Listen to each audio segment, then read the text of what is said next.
बोलो यीशु मसीह की। खाना खा लिया तो बोलो हालेलुया।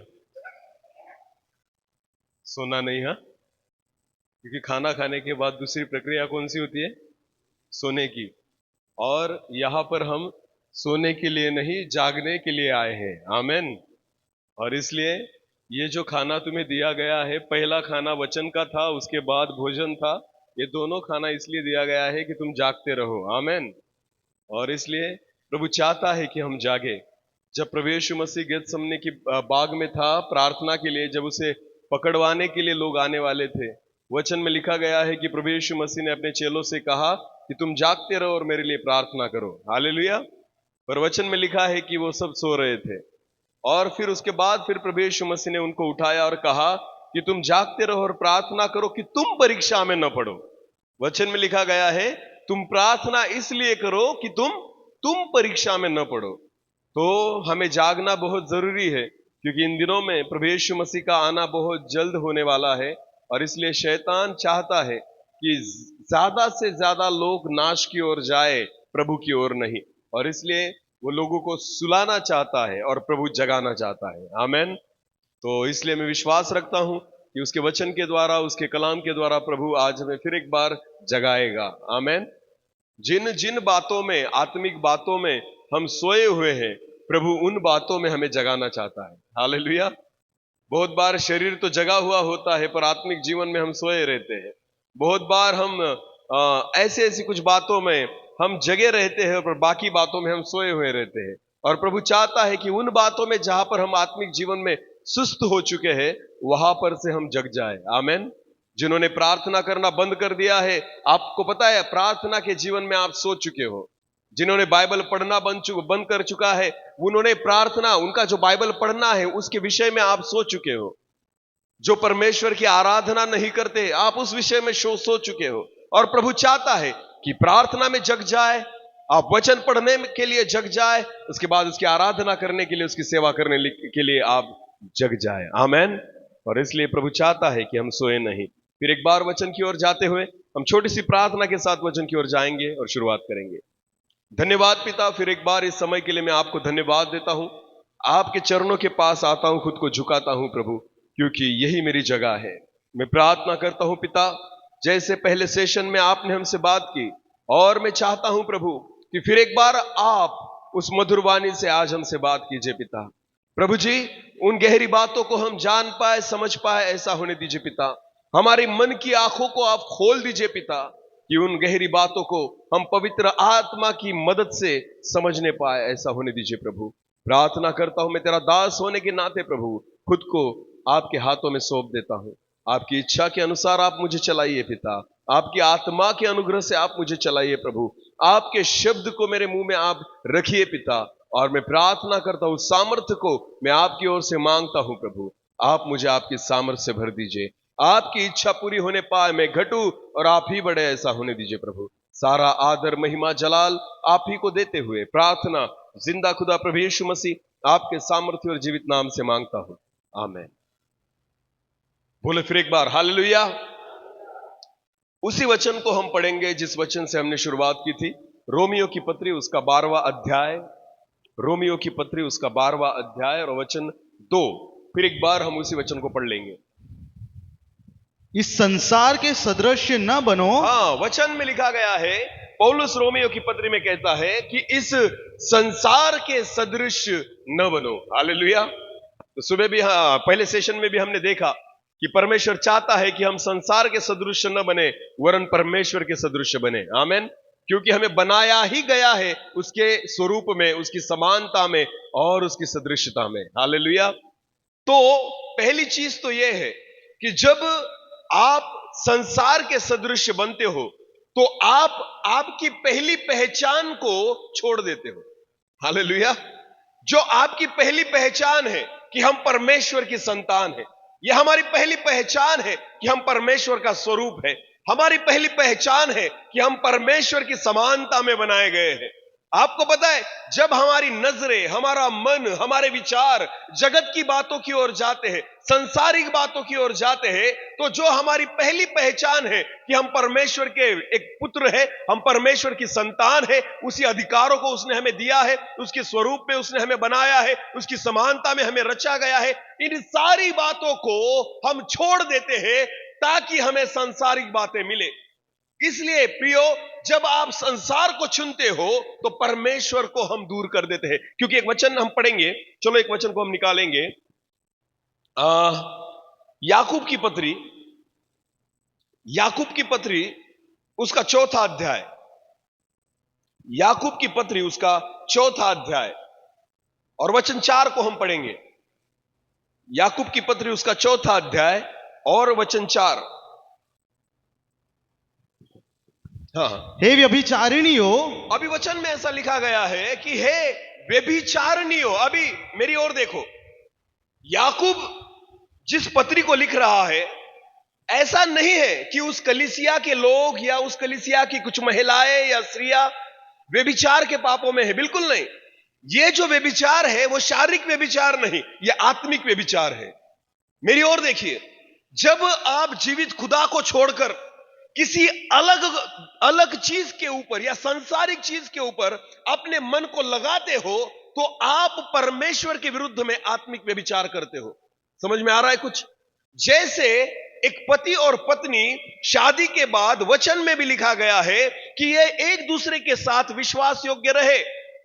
पति दूसरी पत्नी नहीं कर सकता, ना कि पत्नी दूसरा पति कर सकती है। अगर उन्होंने ऐसी गलत बात की, इसका मतलब होता है उन दोनों ने व्यभिचार किया।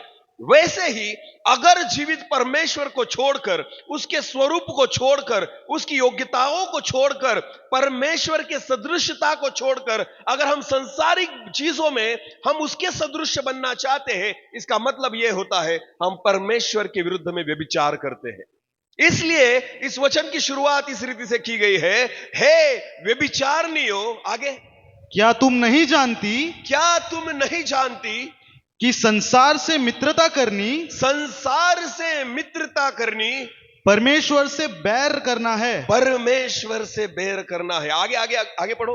अतः जो कोई संसार का मित्र होना चाहता है, जो कोई संसार का मित्र होना चाहता है, वह अपने आप को परमेश्वर का बैरी बनाता है। वो अपने आप को परमेश्वर का बैरी बनाता है। हालेलुया। शैतान को यह वचन पता है, इसलिए उसने एक व्यक्ति के कान में कहा, फेसबुक तैयार कर, इंस्टाग्राम तैयार कर। ऐसा काम उसने किसी को सौंप दिया और उसने बना दिया और लग गए सब फ्रेंड रिक्वेस्ट भेजने में। इसको भेजो, उसको भेजो, जिसको हम पहचानते नहीं उसको भी फॉलो कर रहे हैं। हाँ, फेसबुक में, इंस्टाग्राम में। क्या लगता है आपको? वचन में लिखा गया है संसार से, क्या फिर एक बार पढ़िए, संसार से। अतः जो कोई संसार का मित्र होना चाहता है, हाँ, जो कोई संसार का मित्र होना चाहता है। मुझे बताइए, फेसबुक क्या है? किससे किससे किससे मित्रता करते हैं हम? हाँ, फेसबुक में सारे विश्वासी लोग हैं, फेसबुक में सारे परमेश्वर के भय मानने वाले लोग हैं, फेसबुक में सारे आत्मिक लोग हैं? बिल्कुल नहीं। तो फेसबुक में क्या क्या है? फेसबुक में सारे जगत के लोग आपको मिलेंगे, फेसबुक में सारे जगत का कचरा आपको मिलेगा, फेसबुक में सारी जगत की बातें आपको मिलेगी, अच्छी भी मिलेगी, बुरी भी मिलेगी, गंदी भी मिलेगी। हालेलुया।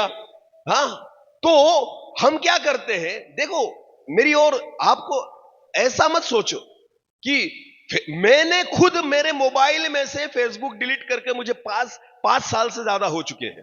हालेलुया। जिस दिन प्रभु ने मुझसे बात की इस बारे में, मैंने मेरे मोबाइल से फेसबुक का ऐप डिलीट कर दिया, फिर भी मैं जिंदा हूं।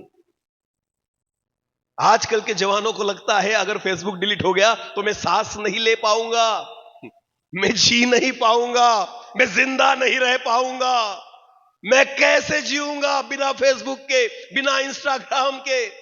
हाँ, आपको लगता है ऐसा? आपको पता है, डिलीट करके देखो, उसी दिन आपके जीवन में एक अद्भुत शांति का अनुभव आप करोगे। हालेलुया। सबसे ज्यादा आपके दिमाग में कचरा डालने वाली चीजें ये ऐप्स है जो जगत से मित्रता करती है। हालेलुया। ऐसी चीजें जो आपके मोबाइल में है, जो जगत से मित्रता करने के लिए, सांसारिक चीजों से मित्रता करने के लिए, फिर आप कहोगे नहीं ब्रदर, ये तो हम जिस सदी में जी रहे हैं, हमें तो वचन भी हम उससे सुन सकते हैं, हम वर्शिप सॉन्ग भी उससे सुन सकते हैं, आत्मिक ग्रुप पर फेसबुक पर है। बिल्कुल है, मैं मानता हूं, पर क्या अगर आपने फेसबुक डिलीट कर दिया, आपको संगति नहीं मिलेगी? आप गाना नहीं गा सकते, उसकी आराधना नहीं कर सकते, उसके वचनों को नहीं सुन सकते? बहुत सारे माध्यम है, ढूंढो तो तुम्हें मिलेगा। हालेलुया। हाँ, हम ढूंढते नहीं, हम खुद खोजना नहीं चाहते। आपको पता है, आपने ऐसे डस्टबिन को रखा है जिस डस्टबिन में से आप कचरा भी उठाते हो, और जिस डस्टबिन में से आप चाहते हो कि परमेश्वर भी हमसे बात करे। बिल्कुल नहीं करेगा मेरा खुदा उससे बात, और वो वचन आपके जीवन में काम नहीं कर सकता जो डस्टबिन में से उठाया गया है। आजकल जो एप्स आपके मोबाइल में है, जिससे आप जगत से मित्रता कर रहे हैं, आपको पता है सारी जगत की गंदी बातें आपको उन एप्स में मिलेगी। इसलिए वचन में लिखा गया है, जो संसार से मित्रता करता है वो परमेश्वर का बैरी ठहरता है। हालेलुया। उसका मतलब होता है परमेश्वर से बैर करना, दुश्मनी मोल लेना। किससे? तो जगत से मित्रता करने के लिए परमेश्वर से हम बैर निर्माण कर रहे हैं, उसके दुश्मन बनना चाहते हैं।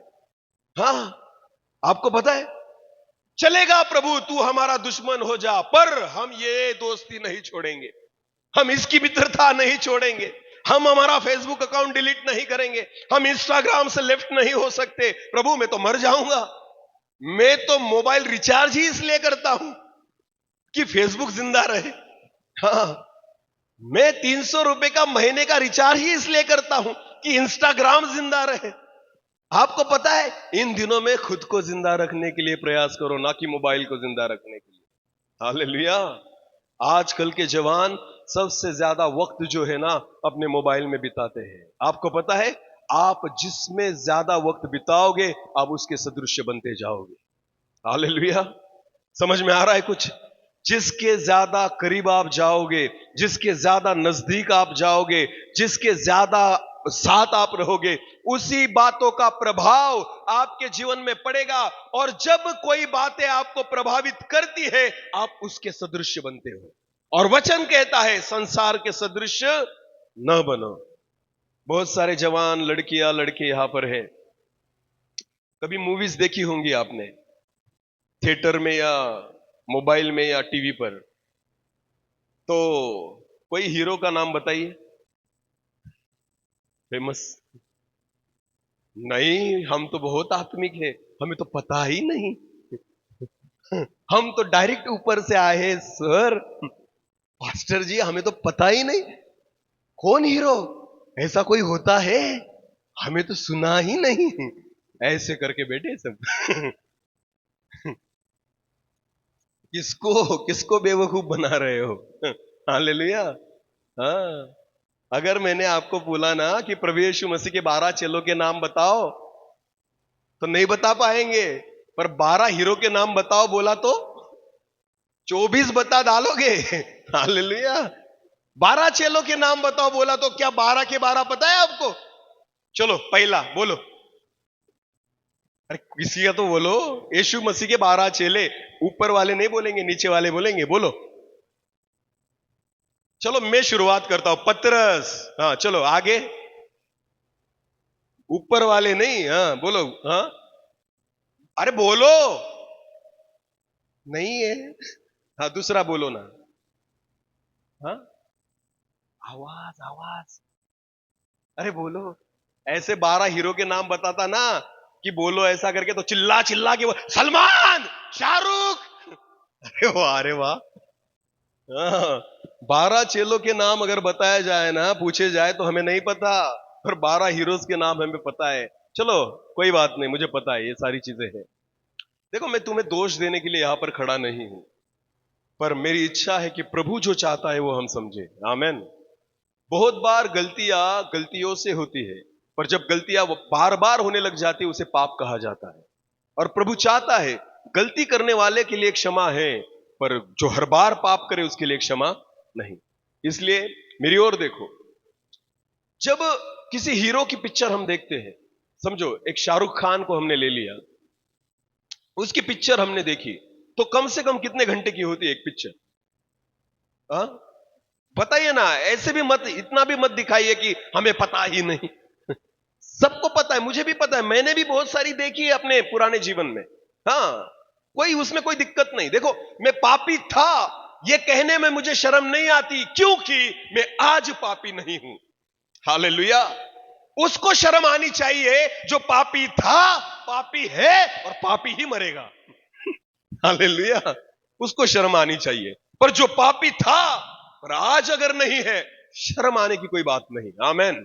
मैं दारू पीता था, मैं सिगरेट पीता था, मैं तंबाकू खाता था, मैं पिक्चर देखता था, सारी गलत बातें करता था, मुझे शर्म नहीं आती ये बातें बताने में, क्योंकि मेरे खुदा ने उस कीचड़ में से मुझे बाहर निकालकर आज आपके सामने खड़ा किया।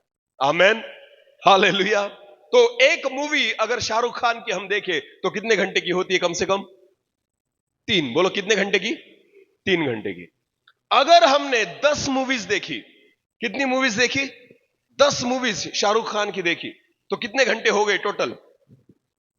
जरा जोर से बोलिए, सब सुने ऐसा। 30। बोलो कितने घंटे? किसकी मूवी देखी? शाहरुख की 10 पिक्चर हमने देख डाली, 30 घंटे। किसके लिए बैठे थे? किसको देख रहे थे? शाहरुख को। बोलो किसको देख रहे थे? शाहरुख। हाँ, एडवर्टाइज अगर आई तभी उठेंगे, अगर एड नहीं आई तो कोई मर जाए तो भी नहीं उठेंगे। सच है या झूठ? अरे बोलो सच है या झूठ? हाँ, अगर थिएटर में निकल जाओ तो इंटरवल के बाद, इंटरवल अगर हुआ तभी बाहर आएंगे, अगर इंटरवल नहीं होता तो कोई मर भी जाता है बाहर तो भी हमें कुछ परवाह नहीं। हालेलुया। तो एक मूवी 3 घंटे की, 10 मूवी 30 घंटे की। बस 10 की ही बात कर रहा हूं मैं, हमने तो सैकड़ों देख डाली आज तक, पर मैं 10 की ही बात कर रहा हूं। तो 30 घंटे हमने शाहरुख खान को दिए। बोलो कितने घंटे दिए? 30 घंटे किसको दिए? शाहरुख खान को। अभी मुंबई में जाना, और मुंबई में समंदर के किनारे उसका बंगला है मन्नत करके, पता है आपको? हाँ, तो उसके बंगले पर जाना और उसको कहना है शाहरुख मैंने 30 घंटे तुझको दिए हैं, चाय तो पिला। क्या तू मुझे जानता है मैं कौन हूं? अरे 30 घंटे तो मैं तुझे देख रहा था, तेरे सामने तो बैठा था, टिकट भी खरीदा मैंने तेरा, 10 मूवीज देखी मैंने तेरी, 30 घंटे मेरे जीवन के मैंने शाहरुख तुझको दे दिए, क्या तू मेरा नाम भी नहीं जानता? नाम छोड़ो, गेट के अंदर भी नहीं घुसने देगा। समझ में आ रहा है कुछ? हाँ, उसका चौकीदार गेट के अंदर भी नहीं घुसने देगा। उसको फोन करो वो उठाएगा भी नहीं, आपको पहचानेगा भी नहीं, आपसे बात भी नहीं करेगा। हालांकि आपने उसको कितने घंटे दे दिए? 30। बोलो कितने घंटे दे दिए? मेरे खुदा को केवल 3 घंटे दो, मेरा परमेश्वर नाम से आपको पहचानने लग जाएगा। हालेलुया। मेरे जीवित परमेश्वर को रोज केवल 3 घंटे दे दो, मैं आपको कहता हूं मेरा खुदा हर वक्त आपके साथ खड़ा हो जाएगा। हालेलुया। इतना ही नहीं, मेरा परमेश्वर कहता है जहां मैं रहता हूं ना वहां तू भी रहे, ये मेरी इच्छा है। आमेन। आमेन। जिस घर में, जिस स्वर्ग में मेरा जीवित परमेश्वर रहता है, उसने हमें बता कर रखा है अगर तू मेरे साथ जिए, मेरे मार्ग पर चले, मेरी इच्छा के अनुसार चले, प्रभु यीशु मसीह कहता है जहां मैं हूं वहीं पर तुम भी रहो, ऐसी मेरी इच्छा है। हालेलुया। केवल नाम को नहीं पहचानता, केवल आपके घर को नहीं जानता, पर मेरा परमेश्वर आपके लिए, खुद के लिए, आपके लिए एक घर को भी बनाता है। आमेन। आमेन। जवानों, किसके लिए वक्त दे रहे हो तुम? उस संसार के लिए जो आपको पहचानता भी नहीं, उस संसार के लिए जो कभी आपके लिए खड़ा नहीं होगा, उस संसार के लिए जो आपको नाश की तरफ लेकर जा रहा है, उस संसार के लिए जो आपको बंदर की संतान बना रहा है, उस संसार के लिए जो आपको दिन प्रतिदिन जीवित परमेश्वर की उपस्थिति से दूर लेकर जा रहा है, उस संसार के लिए आप जीवन जी रहे हो, उस फेसबुक, उस इंस्टाग्राम के लिए आप जीवन बिता रहे हो, जो दिन प्रतिदिन आपको जीवित परमेश्वर की हुजूरी से दूर लेकर जा रहा है। खुदा चाहता है संसार के सदृश न बनो। हालेलुया। हालेलुया। मेरा परमेश्वर यह चाहता है कि तुम संसार के सदृश न बनो। आमेन। हालेलुया। तो ये जो मेरा परमेश्वर चाह रहा है, ये किस लिए चाह रहा है? क्योंकि उसको पता है मैंने तुमको बनाया ही मेरे स्वरूप में है। आमेन। तुम धीरे धीरे धीरे मेरे स्वरूप को नष्ट करते जा रहे हो, धीरे धीरे धीरे मेरे स्वभाव को नष्ट करते जा रहे हो, धीरे धीरे धीरे मेरे प्रेम को नष्ट करते जा रहे हो। अरे जितना तुम परमेश्वर के साथ रहोगे ना, उसके स्वभाव से जुड़ते जाओगे। आमेन। आजकल क्यों हम प्यार नहीं कर सकते एक दूसरे के साथ? पति का पत्नी से नहीं जमता, घर में अगर देखा जाए भाई बहन का एक दूसरे से नहीं जमता, हाँ, माँ बाप का अपने बेटों से बच्चों से नहीं जमता। एक कलीसिया में रहने के बावजूद भी एक परिवार का दूसरे परिवार के साथ रिश्ता ठीक नहीं है। पास्टर का अपने कलीसिया के साथ रिश्ता ठीक नहीं है, कलीसिया का अपने आगेवानों के साथ रिश्ता ठीक नहीं है। क्या लगता है आपको ये क्यों हो रहा है? अगर आप जीवित परमेश्वर की संतान हो, अगर आप परमेश्वर का स्वरूप हो, अगर आप खुदा के साथ रहने वाले व्यक्ति हो, तो आपको पता है क्षमा करना उसकी आदत है, दया करना उसकी आदत है, प्रेम करना उसकी आदत है, शुद्ध अंतकरण उसकी आदत है, शुद्ध मन उसका मन है। आपको पता है, तो सारी अच्छी बातें मेरी खुदा में है। अगर आप उसकी जीवित संतान हो, अगर आप परमेश्वर की उपस्थिति में चलने वाले लोग हो, तो आपके जीवन में ये सारी बातें दिखनी चाहिए। आमेन। तो आप किसी का बुरा कभी सोच भी नहीं सकते। हालेलुया। हाँ, किसी के बारे में बुरे विचार आप कर भी नहीं सकते। हर एक व्यक्ति को आप क्षमा करोगे, हर एक व्यक्ति से आप प्यार करोगे, हर पर आप दया करोगे। आमेन। हाँ, आपको पता है क्रिश्चियन व्यक्ति या मसीही व्यक्ति ये लोगों को बताने की चीज नहीं है, दिखाने की चीज है। हालेलुया। मैं मसीही हूं, ये बताने की नहीं, ये दिखाने की चीज है। आमेन। हाँ, इस वचन में 4 सुसमाचार है, मत्ती, मरकुस, लूका और यूहन्ना। हालेलुया। ये 4 सुसमाचार है, पर आपको पता है 5वां सुसमाचार हम है। आमेन। हाँ, ये 4 सुसमाचार जगत के लोग नहीं पढ़ेंगे। आप उनको देकर आइए, शायद वो जला देंगे, देकर आइए फाड़ देंगे, देकर आइए फेंक देंगे, पर आपको पता है इस सुसमाचार को उनको पढ़ना ही होगा। हालेलुया। जब आप प्रेम करना सीखोगे ना, जब आप दया करना सीखोगे ना, जब आपका मन शुद्ध हो जाएगा, आपका चरित्र परमेश्वर के समान हो जाएगा, इस सुसमाचार को जगत के लोग मिटा नहीं सकते। हालेलुया। वो शायद इसको मिटाएंगे, पर इस सुसमाचार को नहीं मिटा सकते। आमेन। खुदा चाहता है कि 5वां सुसमाचार आप खुद प्रभु के लिए खड़े हो जाए। आमेन। आमेन। मदर तेरेसा के बारे में कितने लोगों ने सुना है? हाँ, बहुत अच्छी सेवा उनके द्वारा परमेश्वर ने भारत देश में कर ली। वो विदेशी महिला थी, पर पूरे समर्पण के साथ वो भारत देश में आई और उन्होंने बहुत साल मरते दम तक यहां पर सेवा की। आपको पता है, जो अनाथ थे, जो विधवाएं थी, जो कुष्ठ रोगी थे, उनके लिए और बहुत सारी चीजों के लिए उन्होंने सेवा की। तो मदर तेरेसा का एक अनाथ आश्रम था। बोलो कौन सा आश्रम था? अनाथ आश्रम। कोलकाता में रहते हुए मदर तेरेसा उस आश्रम को चला रही थी, पर बहुत सारे बच्चे जो अनाथ थे उनके खाने पीने के लिए वो व्यवस्था करती थी। तो इधर से जाकर किसी के पास से मांगे, प्रभु की ओर प्रार्थना करे कि प्रभु हमें मदद कर, फिर प्रभु किसी ना किसी को खड़ा करता था और उनके द्वारा वो आश्रम चलता था। इस रीति से मदर तेरेसा उन अनाथ बच्चों का पालन करती थी। एक बार उस आश्रम में पैसे नहीं थे, पैसों की कमतरताएं थी, बच्चों को खाने के लिए पूरा वहां पर अन्न नहीं था। तो मदर तेरेसा को बताया गया कि अपना हमारे आश्रम में बच्चों के लिए खाने के लिए कुछ नहीं। तो मदर तेरेसा ने सोचा तो मुझे कुछ ना कुछ करना होगा। तो उसने परमेश्वर की प्रार्थना की और कहा, प्रभु मुझे सहायता कर कि मुझे बच्चों के लिए कुछ मिले।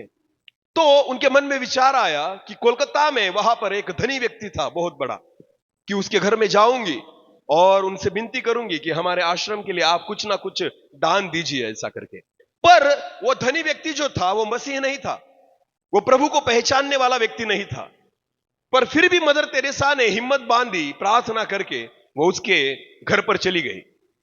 उसका बहुत बड़ा बंगला था। वो बाहर गेट पर गई और दरवाजे पर आने के बाद उसने दरवाजे को खटखटाया। अभी ये जो धनी व्यक्ति था वो मसीही लोगों को बिल्कुल पसंद नहीं करता था, एक विरुद्ध में खड़ा रहने वाला व्यक्ति था, पर उसके पास बहुत बड़ा धन था, बहुत पैसा था। जब उस व्यक्ति ने अपने दरवाजे को खोला तो उसने देखा कि सामने मदर तेरेसा खड़ी है। उसको सब पहचानते थे मदर तेरेसा को। जैसे ही उसने मदर तेरेसा को देखा, उसे बहुत गुस्सा आया कि ये क्रिश्चियन औरत, मसीही औरत आज मेरे घर के सामने क्या कर रही है। तो उसे गुस्सा आया। उसने गुस्से में कहा, इधर क्यों आई, क्या काम है तुम्हारा। तो मदर तेरेसा ने बहुत नम्रता से कहा उनसे कि आप बहुत धनी व्यक्ति हो, हमारे पास बहुत सारे अनाथ बच्चे हैं जिनको हम संभालते हैं, और मैं चाहती हूं कि हमारे अनाथ आश्रम के लिए आप कुछ हमें दान दीजिए, कुछ मदद दीजिए। ऐसे हाथ को मदर तेरेसा ने उस धनी व्यक्ति के सामने फैलाया। सुनो मेरी बात, जैसे ही मदर तेरेसा ने अपने हाथों को उस धनी व्यक्ति के सामने फैलाया, उस धनी व्यक्ति ने मदर तेरेसा के हाथों पर थूक दिया। बोलो क्या किया, थूक दिया। हम रहते तो क्या करते, नहीं देना है ना मत दे, ये क्यों किया, फड़ कर दे देते। सच है या झूठ, हाँ, देना नहीं है ना चलेगा, नहीं बोल दे, ये क्यों किया समझ में आ रहा है। सोचो वो परिस्थिति के, ये जो मैं बातें बोल रहा हूं ना, ये कहानी नहीं, हकीकत है। हालेलुया। मदर तेरेसा ने जब अपने हाथों को फैलाया, उस धनी व्यक्ति ने थूक दिया। तब आपको पता है मदर तेरेसा ने क्या किया। मदर तेरेसा ने उसी हाथ को जो थूका हुआ था, उसी हाथ को अपने सिर के ऊपर पोंछ दिया, खुद के सिर के ऊपर पोंछ दिया, और क्या कहा पता है आपको उस धनी व्यक्ति से, ये जो थूक था ना, ये मेरे लिए था, अब मेरे बच्चों के लिए कुछ दे दीजिए। समझ में आया कुछ। उस मदर तेरेसा ने कहा, ये जो आपने थूका ना, ये मेरा अपमान था, मैं इसे ग्रहण करती हूं, इस थूक को मैं ग्रहण करती हूं, इस थूक को मैं अपने ऊपर लेती हूं, पर मेरे बच्चों के लिए कुछ दे दीजिए। वो धनी व्यक्ति रोने लग गया। किस मिट्टी से बनी है ये औरत, अरे उसी मिट्टी से जिस मिट्टी से खुदा ने आदम को बनाया था। आमीन। उसी मिट्टी से जिस मिट्टी से खुदा ने आदम और हव्वा को बनाया था। आपको पता है, जिस दिन परमेश्वर के स्वरूप में आप बन जाओगे ना, जगत की कोई चीज आपको हरा नहीं सकती। हालेलुया। गुस्सा करने वाले गुस्सा करेंगे, विरोध करने वाले विरोध करेंगे, सताव करने वाले सताव करेंगे, हमें तो प्यार ही करना पड़ेगा। आमीन। हमें तो दया ही करनी पड़ेगी, हमें तो क्षमा ही करनी पड़ेगी, क्योंकि मेरे प्रभु ने भी सलीब पर वही किया है, तो हम अलग कुछ नहीं कर सकते। आमीन। तो इतना सहने के लिए ना, उसके स्वरूप में ढलना होगा, उसकी समानता में आना होगा, उसके सदृश बनना होगा। अगर जगत के सदृश आप बन जाओगे ना, खुदा को नहीं दिखा पाओगे। हालेलुया। संसार को क्या दिखाओगे आप खुदा को, क्योंकि हमारे जीवन में ही खुदा नहीं दिखता, हमारे चाल चलन में ही खुदा नहीं दिखता, हमारे बोलने से ही खुदा नजर नहीं आता, ना कि हमारे चरित्र से खुदा दिखता है। इसलिए वचन में लिखा गया है, पौलुस कहता है, संसार के सदृश न बनो। हालेलुया। परमेश्वर चाहता है कि हम परमेश्वर के सदृश बने। आमीन। हालेलुया। चलो एक वचन की ओर जाएंगे। पहले यूहन्ना की पुस्तक, पहले यूहन्ना की पुस्तक, उसका दूसरा अध्याय, पहले यूहन्ना की पुस्तक उसका दूसरा अध्याय और वचन 16 को हम पढ़ेंगे। क्योंकि जो कुछ संसार में है, अभी देखो क्यों पौलुस कहता है कि संसार से मन मत लगाओ, संसार के सदृश न बनो। ये क्यों पौलुस कहता है, क्योंकि वचन में लिखा गया है, क्योंकि संसार में जो है, अर्थात शरीर की अभिलाषा, शरीर की अभिलाषा। बोलो पहले क्या है, शरीर की अभिलाषा। बोलो मेरे पीछे, शरीर की अभिलाषा, शरीर की अभिलाषा। हालेलुया।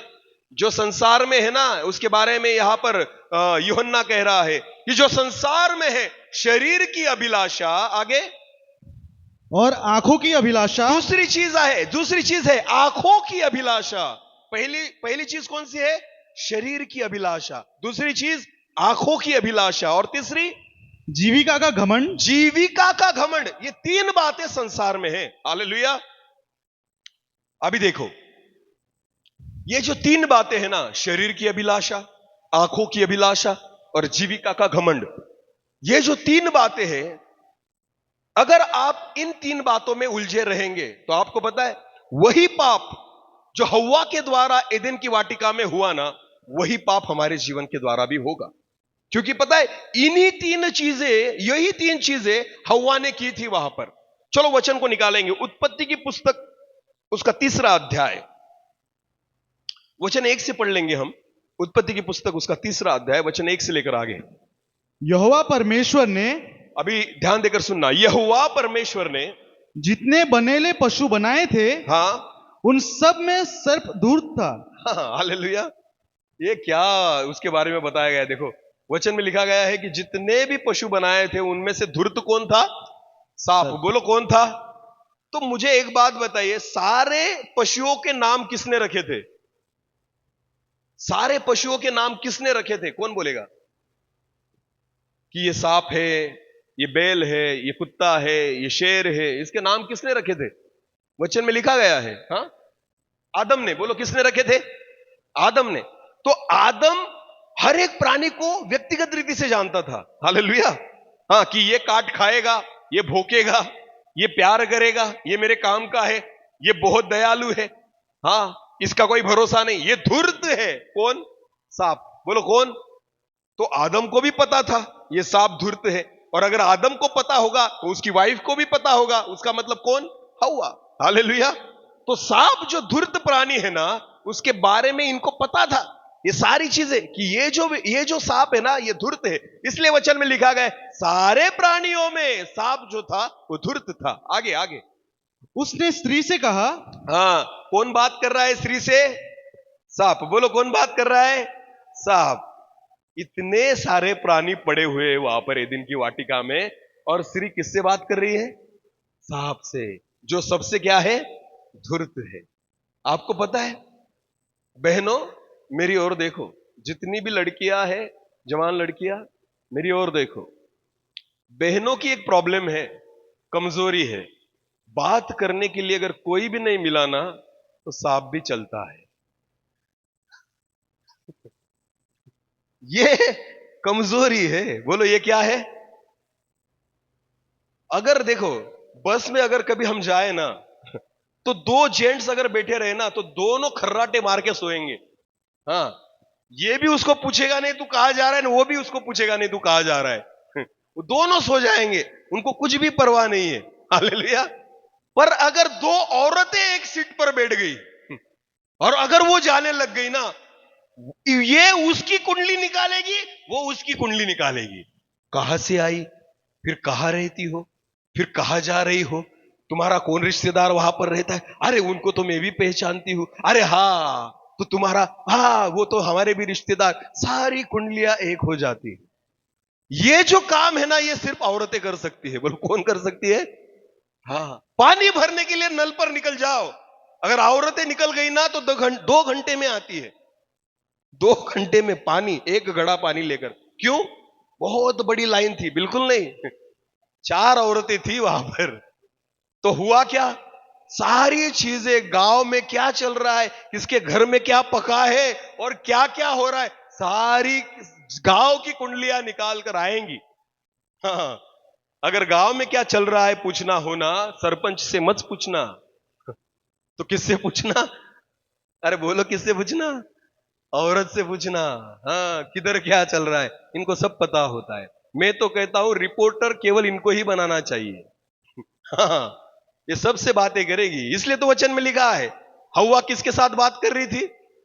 अरे सांप क्या बात करने वाली चीज है? उसको दिख भी जाए तो गंदा लगता है। और ये हव्वा किसके साथ बात कर रही है? सांप से। क्या करेगी बेचारी? टीवी भी नहीं था वहां पर, आदम भी काम पर गया था, आदम भी नहीं था वहां पर, अकेली क्या करेगी? तो बात करना तो है, फिर करने वाला कौन है? अभी ऑप्शन ही नहीं दूसरा। कौन सा ऑप्शन है? सांप। तो चल तू भी चलेगा, कर ले तेरी बात, मैं तेरी सुनती हूं, मेरा तुझे बताती हूं। Hallelujah, hallelujah. ये कमजोरी है बहनों तुम्हारी। हालेलुया। आपको पता है साइंस ऐसा कहता है, मैं नहीं कहता, हाँ साइंस ऐसी कहती है कि पुरुषों से ज्यादा महिलाएं बोलती है, ऐसा साइंस का कहना है। और उसका कारण है, मैं आपको बताता हूं वो कारण क्या है। उसका कारण यह है कि पुरुष जो होता है उसकी आवाज थोड़ी भारदस्त होती है, ना जैसे हम अब हमारी आवाज जो है, आपकी आवाज नाजुक होती है, स्त्रियों की आवाज कैसी होती है? नाजुक। तो ऐसा साइंस कहती है कि जब पुरुष बोलता है ना, तो उसे ज्यादा एनर्जी लगती है बोलने के लिए, ज्यादा ताकत लगती है, उसकी एनर्जी जो है वो ज्यादा खर्च होती है। पर बहनें जो होती है उनकी आवाज कमजोर होती है, नाजुक होती है, तो उनको बोलने के लिए ज्यादा ताकत खर्च करनी नहीं पड़ती, इसके लिए वो फायदा उठाती है। हाँ, ज्यादा ताकत वेस्ट होती नहीं ना, इसके लिए वो ज्यादा फायदा उठाती है। इसलिए वो खुद को चुप नहीं रख सकती, बोलती ही रहती है। उनकी बातें कभी खत्म होती नहीं, उनको कहना पड़ता है, बस कर मां, बहुत हो चुका, थक गया हूं मैं, जितना मैं आज काम करके नहीं थका, उतना मैं तेरा सुनकर थक गया हूं। मुझे पता है तू बोलते हुए नहीं थकती, मैं सुनकर थक जाता हूं। आज मैं बहुत गालियां खाने वाला हूं घर जाकर। हालेलुया। हाँ, जितने लोगों की शादी हुई है ना, उनको पता है, हमारा दुखड़ा हम ही को पता है। हाँ, बातें बेचारी अच्छी करती है, पर आपको पता है ज्यादा शुगर खाने से भी डायबिटीज होती है। तो इतना भी मीठा मत बोलो जिससे हम तकलीफ में आ जाए। हालेलुया। बेचारी हवा, बोलने के लिए कोई नहीं था, किसके साथ बातें कर रही है? सांप के साथ। ऐसा मत करो बहनों। देखो, अगर तुम्हें पता है कि सामने वाली औरत या सामने वाला व्यक्ति अच्छा नहीं, उसके साथ बातें मत करो। अगर आपको पता है कि सामने वाले व्यक्ति के जीवन में कुछ गलत बातें और पाप है, उसके साथ बात मत करो। अगर आपको पता है कि सामने वाला व्यक्ति प्रभु का भय नहीं मानता, उसके साथ बातें मत करो। क्यों? क्योंकि अब जब आप उसको स्थान दोगे, वही शैतान आपके जीवन में जगह लेगा। समझ में आ रहा है कुछ? हाँ, धूर्त था सांप, पता था उसको ये कैसा है, इसका मन कैसा है, इसका स्वभाव कैसा है, फिर भी हवा उसके साथ बात कर रही थी, इसलिए बाकी चीजें उसके जीवन में हुई, इसलिए गलत बातें उसके जीवन में हुई, क्योंकि उसने जगह दी उन गलत बातों को सुनने के लिए। तो कभी भी गलत व्यक्तियों के साथ संगति मत करना, गलत व्यक्तियों के साथ उठक बैठक मत करना, गलत व्यक्तियों के साथ गॉसिप मत करना, चर्चाएं मत करना, गपशप मत करना। हाँ, अगर चर्चा करनी है, गॉसिप करनी है, या आपको किसी विषय में किसी के साथ बात करनी, आत्मिक विषय पर बात कीजिए। किसके घर में क्या चालू है, किसके पति का किसके साथ क्या है, कुछ भी लेना देना नहीं।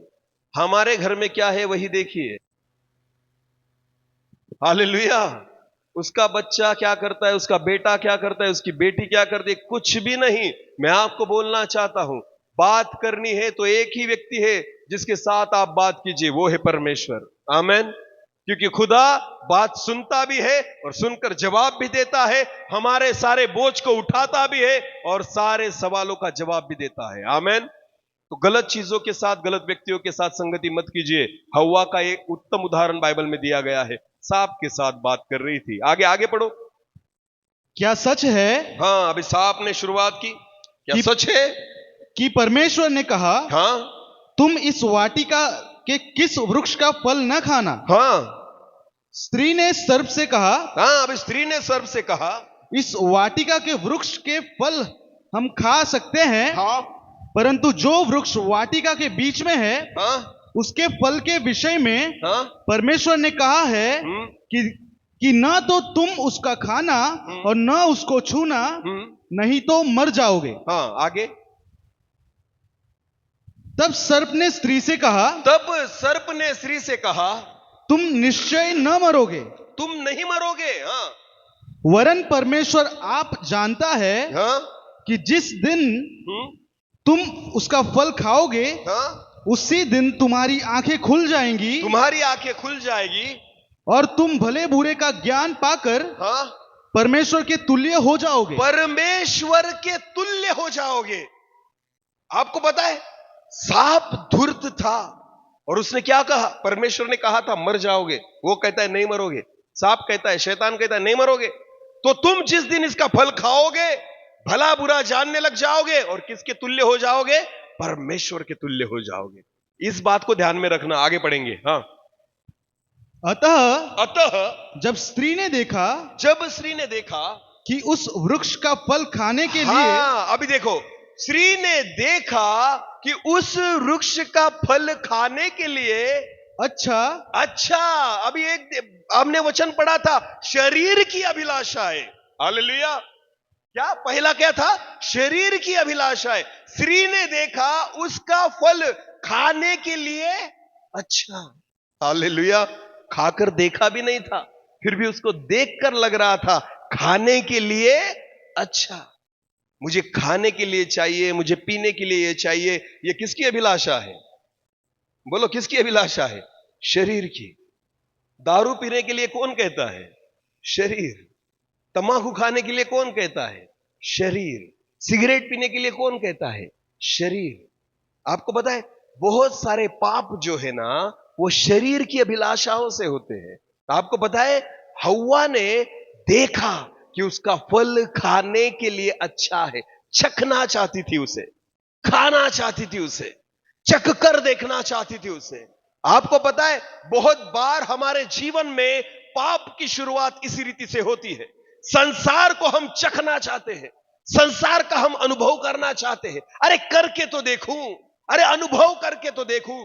जवान लड़के और लड़कियों, कान देकर सुनना, वचन में लिखा गया है कि संसार के सदृश न बनो। अगर एक बार आपने पाप को चख लिया तो वो पाप आपके अंदर राज्य करने लग जाएगा, वो फिर बाहर नहीं निकलेगा। एक ही बार फल को खाया, एक ही बार उसका स्वाद चखा, उसके बाद मृत्यु आदम और हव्वा के जीवन में राज्य करने लग गई। फिर कोई नहीं निकाल पाया, नहीं निकाल पाया। शरीर की अभिलाषा बहुत बार हमें पाप में गिराती है।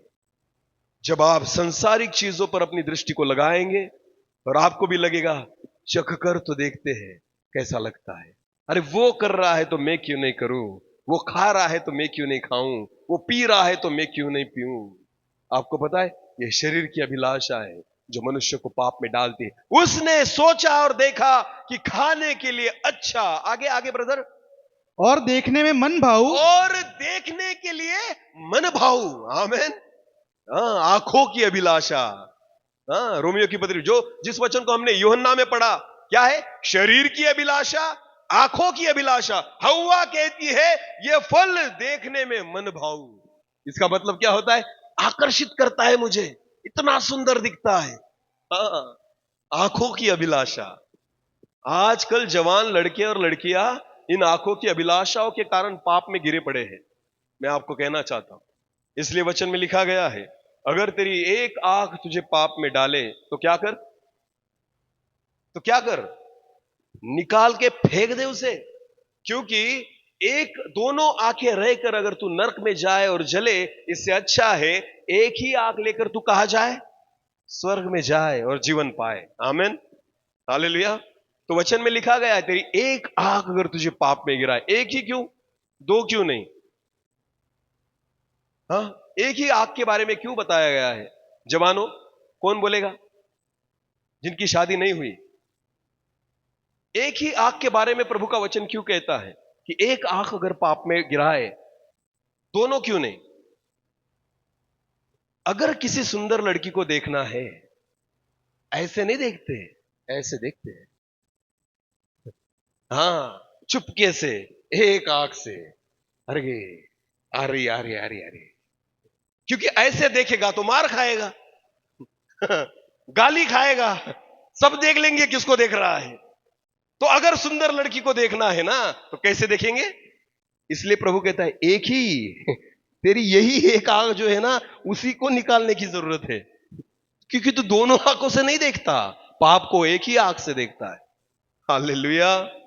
हाँ, जब पाप की ओर हम नजर करते हैं ना, तो चुपके से करते हैं, खुलेआम नहीं करते। क्योंकि हमें पता है कोई देख लेगा, हमें पता है किसी को पता चल जाएगा।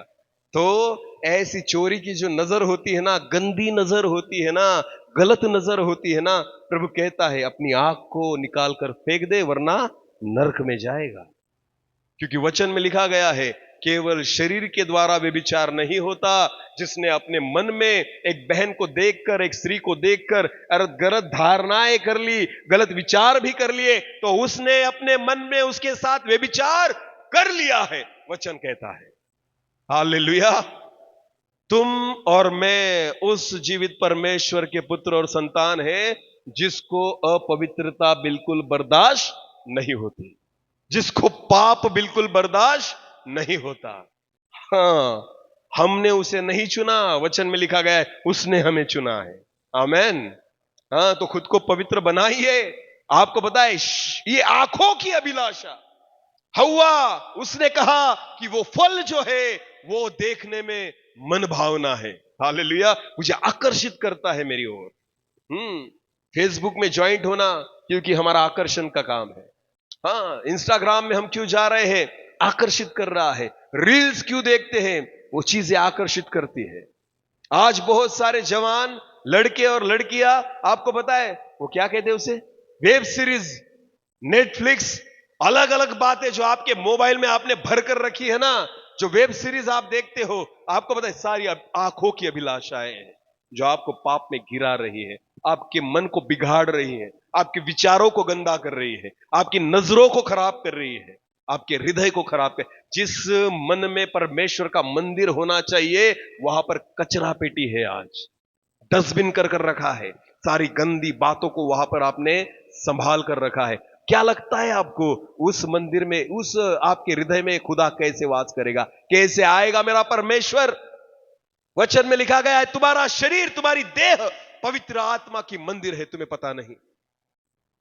उसमें मेरा आत्मा वास करता है, क्या तुम नहीं जानते? शरीर की अभिलाषा, आंखों की अभिलाषा आपके मन को और आपके तन को खराब कर रही है। और हव्वा ने देखा कि ये देखने में मन भावना है। पाप कैसा दिखता है? पाप कैसा दिखता है, गंदा या अच्छा? चलो चलो जाने दो। शैतान कैसा दिखता है? क्या लगता है आपको, शैतान कैसा दिखता होगा? मैंने कई फोटो देखी है उसकी, शैतान की। मुझे नहीं पता लोगों ने कहा देखा उसको, पर फोटो बनाई है लोगों ने शैतान की। हाँ, कैसी फोटो है पता है आपको? उसके दो क्या रहेंगे, सिंह। उसकी आंखें कैसी रहेंगी, लाल, बड़ी बड़ी लाल आंखें। उसकी जबान कैसी रहेंगी, लाल। उसका चेहरा किस कलर का रहेगा, काला। देखो ये मनुष्य ने बना कर रखा है। उसके बाल कैसे रहेंगे, ये तो बाल ही नहीं रहेंगे। हाँ, तो मनुष्य को लगता है ये कौन है, शैतान। इसकी वजह से हम फंस जाते हैं। शैतान गंदा नहीं दिखता, वो सुंदर दिखता है। पाप गंदा नहीं दिखता, पाप सुंदर दिखता है। वो हमें आकर्षित करता है। आपको पता है, अगर खराब मिठाई भी अगर आपको बेचनी हो ना, तो उसको सिल्वर की परत चढ़ाई जाती है। हाँ, मनुष्य अंदर में जो है वो नहीं देखता, ऊपर से अच्छा दिख रहा है ना वो देखता है। पानी पूरी कितने लोग खाते हैं? पानी पूरी, हमें कुछ भी नहीं फर्क पड़ता कि पानी पूरी वाला कितने बार उसमें हाथ धोए, पर हमें अच्छा लगता है वो टेस्ट। और घर पर अगर बनाने जाए ना तो कहेंगे वो टेस्ट आती ही नहीं। जो टेस्ट उसके पास है वो आती ही नहीं, क्योंकि दिन में वो 10 बार उसमें हाथ धोता है। कहां कहां जाकर आता है, हाथ उसी में धोता है। और जब पूरे जगत का मैल इकट्ठा होकर उस बाल्टी में जाता है और उसमें मिक्स होता है और वो भर के जब देता है ना, हम कहते हैं ऐसी टेस्ट आती ही नहीं। जो उसके पास होता है ऐसी टेस्ट कहीं आती ही आएगी भी नहीं। आएगी भी नहीं। क्या करे तुम्हारा? क्या करे तुम्हारा? हाँ, घर में अच्छा अच्छा बनाकर रखा है, नहीं खाएंगे? हमें बाहर का खाना है, पिज्जा खाएंगे, बर्गर खाएंगे, ये खाएंगे, वो शरीर की अभिलाषा है। हालेलुया। पिज्जा खा के खुद पिज्जा बन रहे हो। हालेलुया। पिज्जा के समान फूल रहे हो, बर्गर के समान होते जा रहे हो। क्या लगता है आपको? हाँ, ये सारी चीजें अच्छी है शरीर के लिए। अरे बोलो नहीं। बहनों, कभी मार्केट में जाते हो ना सब्जी लेने के लिए, हाँ, तो अगर हमें हरी सब्जी खरीदनी है, भिंडी खरीदनी है, कौन सी कलर की लोगे? कौन सी कलर की? जोर से बोलो, जोर से बोलो। हाँ, हरी, जो एकदम हरी भरी दिखेगी, बराबर है ना? अगर थोड़ा सा पीले रंग की अगर भिंडी हो तो नहीं खरीदेंगे, क्योंकि नहीं, हमें कैसी चाहिए? हरी। हमारे कलीसिया में एक व्यक्ति है, हाँ, जो कृषि डिपार्टमेंट में काम करते हैं। एक बार हम ऐसे ही बात कर रहे थे तो उन्होंने कहा, सर, कभी भी अगर आप तरकारी खरीदने के लिए, सब्जी खरीदने के लिए मार्केट में जाओ ना, तो कैसी खरीदना? जिसको कीड़ लगी है, जिसको क्या लगी है?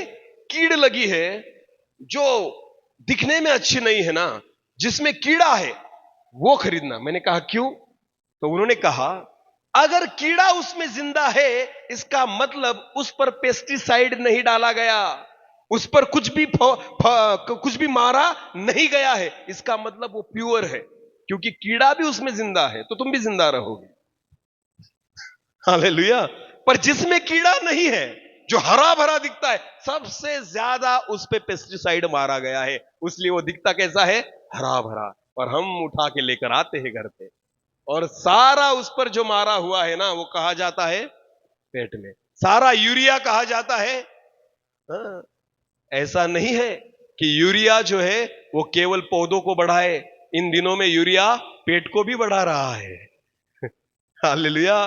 क्योंकि उसका गुण है, जहां जाएगा उसे बढ़ाएगा। हालेलुया। हाँ, आप उसको खेत में डालो तो फसल को बढ़ाएगा, पेट में डालो तो, अरे बोलो, इतने बड़े पेट पहले नहीं दिखते थे पुराने लोगों के, आजकल दिखने लग गए। आज तो पहले पेट दिखता है, बाद में आदमी दिखता है। हालेलुया। हाँ, पहले पेट अंदर आता है, उसके बाद आदमी अंदर आता है। अरे क्या करके रखा है प्रभु के मंदिर को। हालेलुया। बोले यीशु मसीह की शरीर की अभिलाषा है, आंखों की अभिलाषा है। अरे रे रे रे, बहुत बुरी बात है। आपको पता है, इन्हीं चीजों के द्वारा मनुष्य आज खुद को खराब कर रहा है। हालेलुया। हवा ने देखा, खाने में अच्छा, दिखने में मन भाव, और आगे ब्रदर लास्ट में, और बुद्धि देने के लिए, और बुद्धि देने के लिए चाहने योग्य भी है। चाहने योग्य भी है। जैसे उत्पत्ति की पुस्तक में हमने पढ़ा था कि शैतान ने उसे कहा, खाने के बाद तुम मरोगे नहीं, वरन परमेश्वर के तुल्य बन जाओगे। यह है जीविका का घमंड। ये क्या है जीविका का घमंड? कि मैं परमेश्वर के तुल्य बन जाऊंगा, मुझे बड़ा होना है, मुझे अच्छा होना है, मेरे पास गाड़ी चाहिए, मुझे बंगला चाहिए, अच्छी नौकरी चाहिए, पैसा चाहिए, ये चाहिए, वो चाहिए। खुदा नहीं रहा तो भी चलेगा, पर ये सारी चीजें मुझे चाहिए। इसे कहते हैं जीविका का घमंड, जो आपको परमेश्वर के पास आने नहीं देता। वचन में लिखा है, तुम पहले उसके राज्य और उसकी धार्मिकता की खोज करो तो बाकी सारी चीजें तुम्हें मिल जाएगी। आमीन। घर बनाना, गाड़ी लेना, नौकरी लगना, पैसे कमाना बड़ी बात नहीं है, पर परमेश्वर को प्राप्त करना सबसे बड़ी बात है। हालेलुया। जिसको खुदा मिल गया, सारी चीजें मिल गई। आमीन। जिसको परमेश्वर मिल गया, उसके जीवन में कुछ भी घटी नहीं होगी। वचन में लिखा गया है, भजन संहिता उसका 23 अध्याय, कि परमेश्वर ही मेरा चरवाहा है, मुझे कोई घटी नहीं होगी। आमीन। अगर वो मेरा चरवाहा है, मुझे कोई भी घटी नहीं होगी। विश्वास रखिए।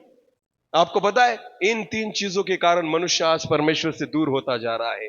पहली, शरीर की अभिलाषा, दूसरी, आंखों की अभिलाषा, और तीसरी, जीविका का घमंड, कि मुझे अच्छा होना है, मुझे और पैसे चाहिए, मुझे बड़ा घर चाहिए। आजकल लोग घर बनाते हैं रहने के लिए नहीं, दूसरों को दिखाने के लिए। हाँ, देखो मैंने कौन सी मार्बल बिठाई, कैसा कलर लगाया, देखो हमारे घर की सीलिंग कैसी है। वो लोगों को चाय पिलाने नहीं बुलाते, घर दिखाने के लिए बुलाते हैं। चाय पिलाना तो बहाना है, हमें हमारा घर दिखाना है। हाँ, ईएमआई कौन भरता है? वो चाय पीने वाला। अरे हफ्ते कौन भर रहा है घर के? चाय पीने वाला खुद ही भरते हो ना। तो दूसरों को दिखाने के लिए हफ्ते क्यों भरते हो? रहने के लिए घर बनाओ, दिखाने के लिए नहीं। Hallelujah, hallelujah. सोना चाहिए बहनों को, हाँ, मंगलसूत्र चाहिए 10 तोले का, कान की बालियां चाहिए मुझे, हाथों में कंगन चाहिए मुझे, और फिर पहनकर दिखाने निकलेंगे, शादी किसी की हो और राह देखेंगे, कोई पूछे मुझे कब बनाया कब बनाया, कोई नहीं पूछता, फिर ऐसे हाथों से ऊपर करेंगे और अब भी तो पूछ कब बनाया कितने तोले का है। हालेलुया। बहनों मेरी ओर देखो, वचन में लिखा है कि स्वर्ग में परमेश्वर ने रास्ते जो है किसके बनाए हैं? हाँ, सोने के। बोलो, जोर से बोलो, किसके बनाए हैं? हमारे यहां रास्ते किसके होते हैं? हाँ, डांबर। बोलो, किसके? डांबर के। तो स्वर्ग का डांबर क्या है? स्वर्ग का डांबर क्या है? अरे बोलो, जोर से बोलो और बोलो। स्वर्ग का डांबर हम कहां लेकर घूम रहे हैं? कहां पहनकर घूम रहे हैं? गले में, कान में, नाक में, हाथों में, और कहते हैं देख मैंने सोना लिया। ऊपर से परमेश्वर हंसता है, अरे मूर्खो, जहां पर डांबर करके मैंने रख छोड़ा है तुम वहां गले में लेकर घूम रहे हो और लोगों को दिखा दो मैंने सोना लिया। सोना नहीं लिया तुमने, डांबर लिया है स्वर्ग का। हालेलुया। और पहनो। हाँ? डांबर की कीमत कितनी? 6,000 रुपए का ग्राम। प्रभु हंसता है, अरे मैंने फुकड़ में बिछाकर रखा है वहां पर। जब परमेश्वर हमें देखता होगा ना, ऊपर से हंसता होगा और रास्ते को देखता होगा, फिर हमें देखता होगा, अपने रास्ते को देखता होगा, फिर हमें देखता होगा और कहता होगा क्या करूं इनका, ये यहां पर है, ये इनके गले में है। हाँ? जो गले में लेकर घूम रहे हैं, क्या उस पर चल पाएंगे? Hallelujah, hallelujah. जिन चीजों को आप गले में, कान में, नाक में पहनकर आप घूम रहे हो, क्या लगता है आपको उस पर चल पाओगे? नहीं, बिल्कुल नहीं। जीविका का घमंड। हालेलुया। 10 तोला सोना है मेरे पास, मर जाओ तो चलेगा, तब पता चलेगा तुम्हें। तुम्हारा पति कान में जाकर कहेगा बेटी को, बेटा मम्मी का मंगलसूत्र निकाल ले, 10 तोले का है। अरे क्यों? कब्र में जाने देना उसके साथ, उसी का तो था, उसके ही लिए लिया था। नहीं, 10 तोले का है, 60,000 का है, वो तो गई, वो तो गई, उसे क्यों जाने दूं? जीविका का घमंड। कीमत हमारी नहीं है, कीमत सोने की है। आपको पता है, आज मनुष्य परमेश्वर से दूर इन चीजों के लिए हो रहा है जो हमारे साथ जाने वाली नहीं। जिस सोने पर आपने इतना प्यार किया, हमारे महाराष्ट्र में सोनिया बच्चों को भी कहा जाता है। किसको? बच्चों को सोनिया नाम दिया जाता है। सोनिया। वो सोनिया कहां कहां घूमता है मां को भी नहीं पता होता, पर 1 ग्राम सोना कहां रखा है घर में पता होता है। हालेलुया। बच्चों को सोनिया कहेंगी पर सोने जैसा संभालेगी नहीं, पर जो रियल सोना है ना, उसको कबर्ड में बंद करके रखेगी, क्योंकि उसकी कीमत है। और फिर बच्चे अगर गलत मार्ग में निकल गए, दारू पीने लग गए, लड़ाई झगड़ा करने लग गए, फिर पास्टर के पास आएंगे और बोलेंगे पास्टर प्रार्थना करो मेरे सोनिया के लिए। सोनिया को ही सोना समझा होती ना तो ये दिन नहीं आते। हालेलुया। हाँ, उन दिनों में सोने को संभाल के रखा था, सोनिया को संभालती तो शायद ये दिन नहीं आते। हालेलुया। जीविका का घमंड, सारी चीजें मनुष्य को पाप में गिरा रही है। ये है संसार, और ये है संसार से सदृश होना। और इसलिए पौलुस कहता है संसार के सदृश न बनो। Hallelujah, hallelujah.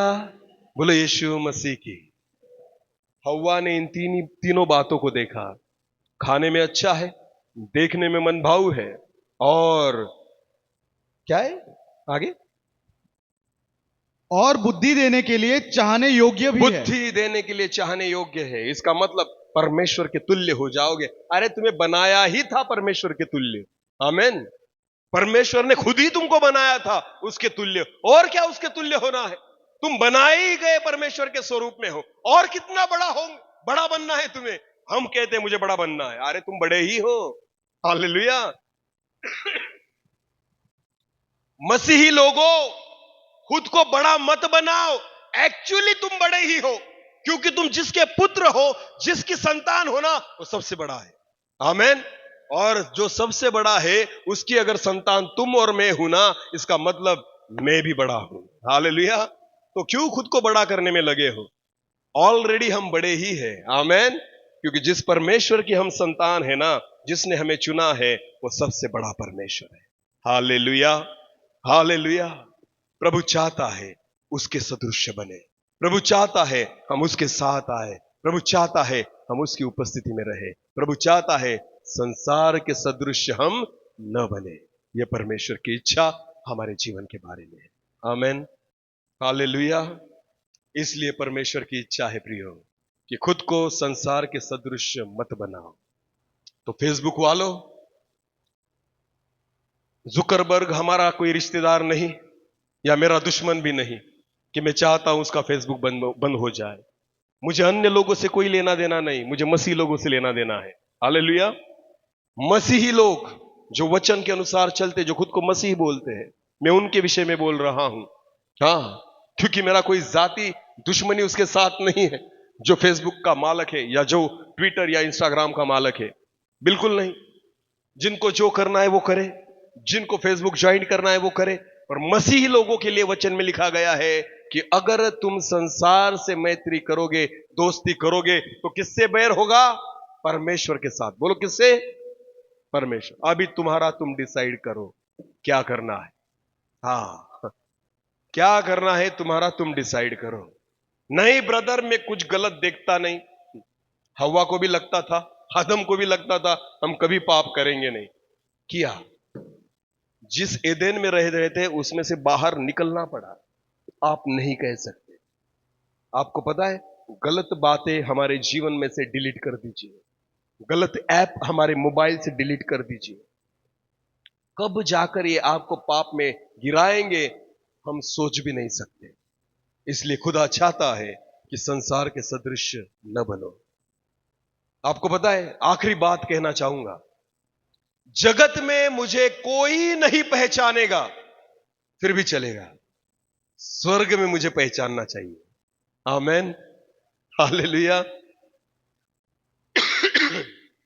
आजकल उल्टा है, स्वर्ग में कोई पहचाने ना पहचाने, जगत के लोगों ने मुझे पहचानना चाहिए। हाँ, ये वो व्यक्ति है। सेवक को भी वही लगता है, खुदा पहचाने ना पहचाने, लोगों ने पहचानना जरूरी है। मैं कहता हूं सेवा भी वैसी करो कि खुदा देख रहा है। समझ में आ रहा है कुछ?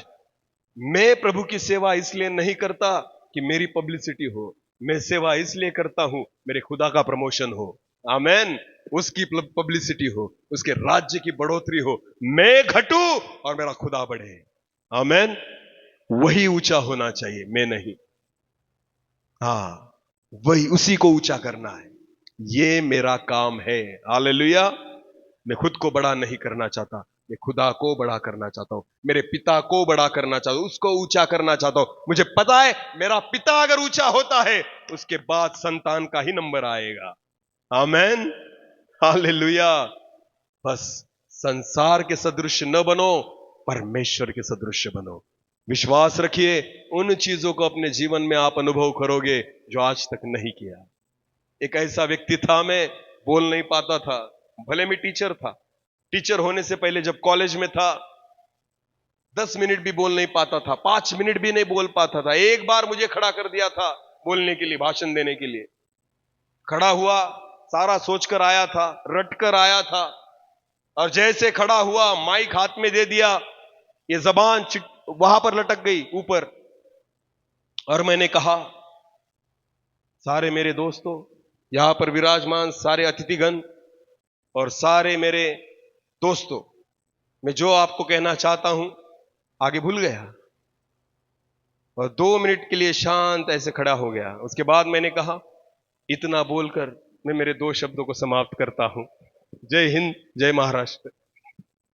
इतनी बेइज्जती मेरी कभी नहीं हुई थी जिस उस दिन हुई थी। हालेलुया। 2 मिनट भी बोल नहीं पाता था। आज आपके सामने घंटा घंटा खड़ा रहकर बोल रहा हूं। ये केवल खुदा के लिए संभव है। आमेन। अगर मैं संसार के सदृश होता ना तो वही मेरी योग्यता थी, पर जब मैं परमेश्वर के स्वरूप में खुद को ढालता हूं तो ये परमेश्वर देने वाला ये योग्यता परमेश्वर देता है। हालेलुया। ये योग्यता मेरी नहीं, ये मेरे खुदा ने दी है। आमेन। उसके लहू के द्वारा दी है। चाहता हूं, परमेश्वर भी यही चाहता है, आप उसके सदृश बने। इसलिए रोमियो की पत्री में पौलुस कहता है, संसार के सदृश न बनो।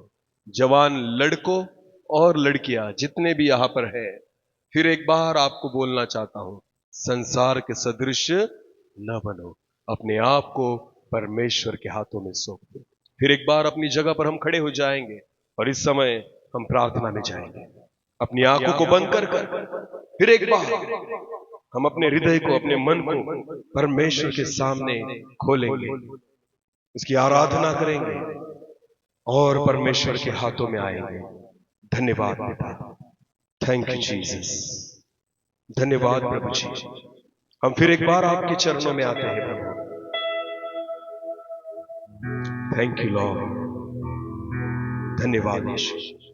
धन्यवाद धन्यवाद धन्यवाद। अपनी आंखों को बंद रखें।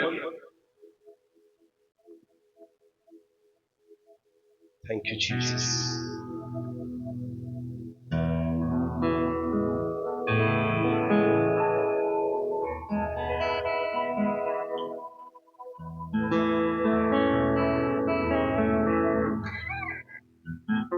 हर एक व्यक्ति व्यक्तिगत रीति से परमेश्वर से आज बात कीजिए। प्रभु चाहता है हमसे मुलाकात करना। Thank you Jesus. आमीन।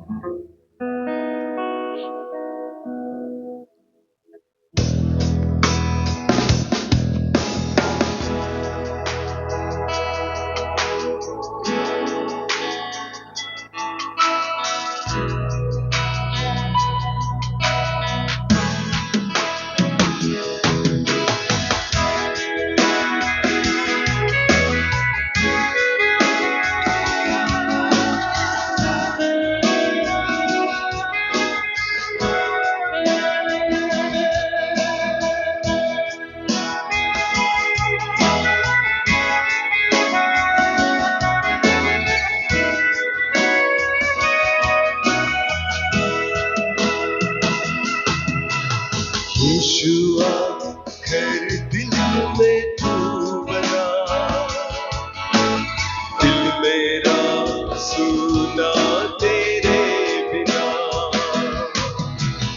यीशुआ घर दिल में तू बना, दिल मेरा सुना तेरे बिना। दुनिया में सच्ची खुशी नहीं, मुश्किल में है मेरी जिंदगी। हो दुनिया में सच्ची खुशी नहीं, मुश्किल में है मेरी जिंदगी। यीशुआ घर दिल में तू बना, दिल मेरा सुना तेरे बिना। यीशुआ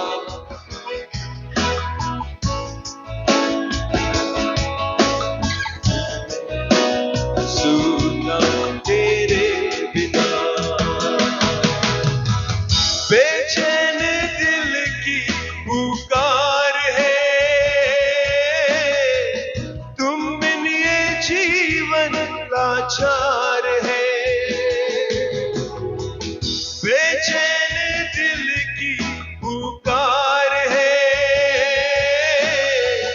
तुम बिन ये जीवन लाचार है। तुझ में प्रभु मुझको आस है, तुझ में तो प्यार ही प्यार है। हो तुझ में प्रभु मुझको आस है, तुझ में तो प्यार ही प्यार है। तुम बिन भलाई मेरी नहीं, प्रभु तेरे जैसा कोई नहीं। तुम बिन भलाई मेरी नहीं, प्रभु तेरे जैसा कोई नहीं। यीशुआ घर दिल में तू बना, दिल मेरा सुना तेरे बिना। यीशुआ घर दिल में तू बना, दिल मेरा सुना तेरे बिना।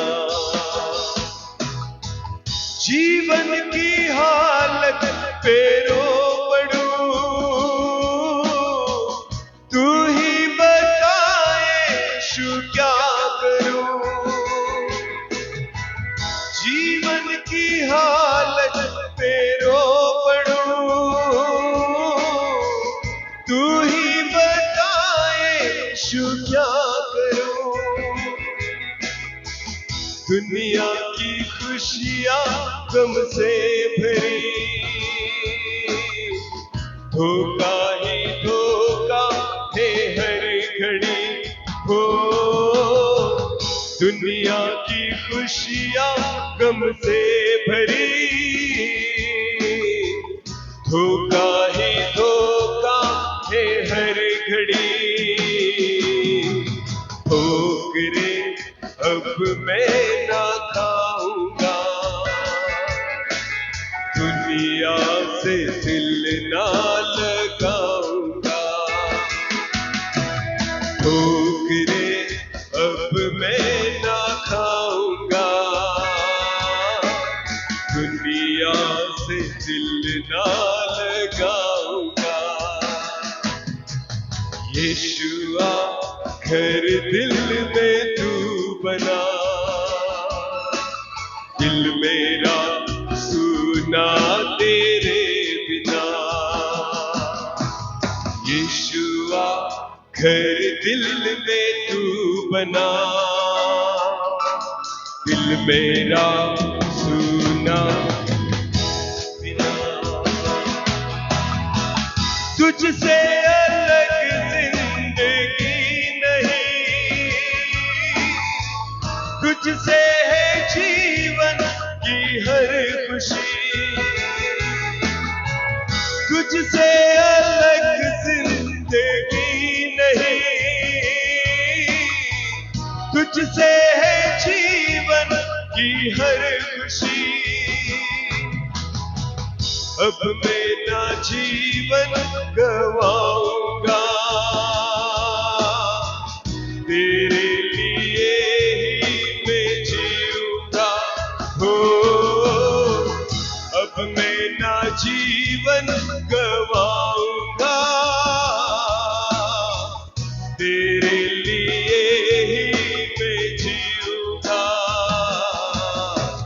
जो भी खोया तुझ में मैं पाऊंगा, तुझ में मैं आनंद मनाऊंगा। जो भी खोया तुझ में मैं पाऊंगा, तुझ में मैं आनंद मनाऊंगा। यीशुआ हर दिल में तू बना, दिल मेरा सुना तेरे बिना। यीशुआ हर दिल में तू बना, दिल मेरा सुना तेरे बिना। दिल मेरा सूना तेरे बिना, दिल मेरा सूना तेरे बिना। धन्यवाद प्रभु। मैं प्रार्थना करता हूं पिता, हमारे मन को, हमारे हृदय को आज हम खोलते हैं प्रभु। हमारी देह आपका मंदिर है, आपके वचन में लिखा है। इस मंदिर को आज हम आपके लिए खोल रहे हैं पिता। आप आइए और हमारे जीवन में आपकी उपस्थिति, आपकी हुजूरी उतर आए, ऐसा होने दीजिए पिता। मैं प्रार्थना करता हूं प्रभु, हम आपके स्वरूप में बन जाए, आपकी समानता में आ जाए, आपके सदृश दिखे, ऐसा होने दीजिए पिता। संसार से सदृश न होकर हम आपके सदृश बने, क्योंकि प्रभु आपने जब हमें रचा है खुद के स्वरूप और खुद की समानता में रचा है। धन्यवाद प्रभु जी। आज आपके जीवित कलाम के द्वारा आपने हमसे बात की है। केवल सुनने वाले नहीं, वरन उस वचन के अनुसार चलने वाले हम बने, ऐसा होने दीजिए। सारा आदर, सारी महिमा और सारा जलाल आप ही को देते हुए प्रार्थना जिंदा खुदा प्रभु यीशु मसीह आपके सामर्थी और जीवित नाम से मांगते हैं। आमीन। आमीन।